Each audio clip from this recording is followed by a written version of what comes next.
Hi viewers, இன்றைக்கி நம்ம வரகரிசியில் இனிப்பு பொங்கல் பண்ண போகிறோம். அதுக்கு தேவையான பொருட்கள் என்னென்னு பார்த்துடலாம். ஃபஸ்ட்டு வரகரிசி 1 கப். அது எந்த கப்பில் நீங்கள் அரிசி எடுக்கிறீங்களோ அதே கப்பில் 1/4 கப்பு பாசிப்பருப்பு, அப்புறம் முந்திரி, பாதாம், திராட்சை, குங்குமப்பூ, ஏலக்காய் தூள், தேவையான அளவு நெய். எந்த கப்பில் நம்ம அரிசியும் பருப்பும் எடுக்கிறோமோ அதே கப்பில் அதே அளவு வெல்லம் எடுக்கணும். நான் இப்போ 1 கப்பு அரிசியும் இந்த டம்ளரில் 1 டம்ளர் அரிசி 1/4 டம்ளர் பருப்பு எடுத்திருக்கேன். அப்போ மொத்தம் 1.25 ஆகுது. அப்போ அந்த 1.25 டம்ளர் வெல்லம் எடுத்து வச்சுருக்கேன். வெல்லம் நல்லா பொடிச்சு வச்சுக்கணும். அப்புறம் எந்த கப்பில் நம்ம அதே மாதிரி அரிசி அளக்குறோமோ அதில் 5 கப்பு தண்ணி. இப்போ நான் அந்த செம்பில் 5 கப்பு தண்ணி ஊற்றி வச்சுருக்கேன். 1 டம்ளர் பால். இதான் அளவு. எந்த டம்ளரில் நீங்கள் அரிசி எடுக்கிறீங்களோ அதே அளவுலையே எல்லாமே எடுத்துக்குங்க. இப்போ அரிசியையும் பருப்பையும் கழுவி நம்ம குக்கரில் வச்சிடலாம். இப்போது நான் 4-5 தடவை அந்த அரிசியையும் பருப்பையும் கழுவி குக்கரில் சேர்த்திருக்கேன். மண் இருக்கும், அதனால் நல்லா 4-5 வாட்டி நல்லா கழுவிக்கோங்க. இதில் நான் சொம்பில் எடுத்து வச்சிருந்தேன் இல்லையா, அந்த தண்ணியை ஊற்றிருக்கேன். இப்போது இதிலேயே பாலையும் சேர்த்துடுறேன். அந்த இனிப்பை எடுத்து கொடுக்கறதுக்காக கொஞ்சமாக உப்பு சேர்த்து குக்கரை நல்லா லாக் பண்ணி 4-5 விசில் விட்டு எடுத்துக்கலாம்.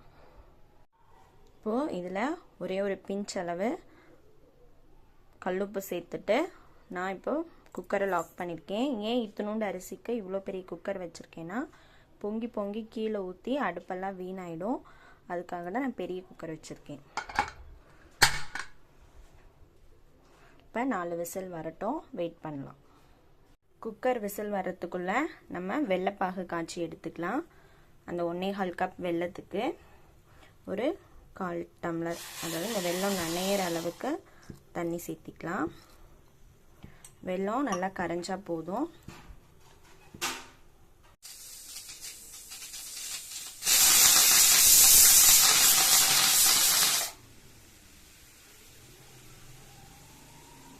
நம்ம எடுத்து வச்ச நெய்யில் கொஞ்சம் சேர்த்திருக்கேங்க. அதிலே ஏலக்காய் தூள், கொஞ்சமாக குங்குமப்பூ சேர்த்துருக்கேன்.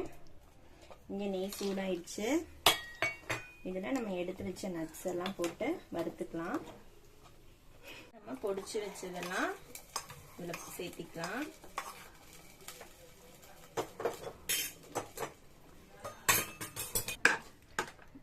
எல்லாம் சேர்த்து நல்லா கிளறி கொடுக்கலாம். பாருங்க, நம்ம ஊற்றுற அந்த கொஞ்சம் நெய்யே போதுமானதா இருக்கு. தேவைப்பட்டா இன்னும் கொஞ்சம் சேர்த்திக்கலாங்க.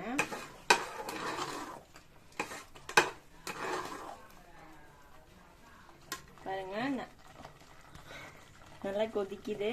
இப்ப நம்ம எடுத்து வச்சிருக்க மிச்ச நெய்யும் சேர்த்திக்கலாம். சிறுதானியங்கள் எல்லாமே நல்லா உபரி கொடுக்குங்க. அதனால நீங்க எவ்வளோ கம்மியா எடுக்கிறீங்களோ எடுத்துக்கோங்க. பாருங்க, நான் ஒரு சின்ன டம்ளர் தான் போட்டேன். இதுல 1 டம்ளர் தான் போட்டேன். எனக்கு பாருங்க, 1/2 குக்கர் அளவு பொங்கல் வந்திருக்கு. ஸோ உங்க வீட்டு அளவுக்கு ஏற்ற மாதிரி எடுத்துக்கோங்க. இப்போ நம்ம இதை கப்பில் மாற்றிடலாங்க.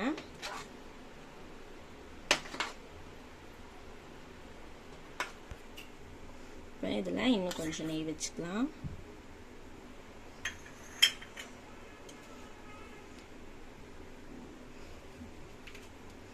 மேலால குங்குமப்பூ தூவிக்கலாம். இன்னைக்கு ஆடி வெள்ளிங்க, ஆடி முதல் வெள்ளி. இதுதான் எங்களோட ஃபர்ஸ்ட் வீடியோ. எல்லாரும் லைக் பண்ணுங்க, ஷேர் பண்ணுங்க, சப்ஸ்கிரைப் பண்ணுங்க. எங்க பொங்கல் மாதிரியே நீங்களும் செஞ்சு பார்த்துட்டு எப்படி இருந்துச்சுன்னு கமெண்ட் பண்ணுங்க. தேங்க்யூ.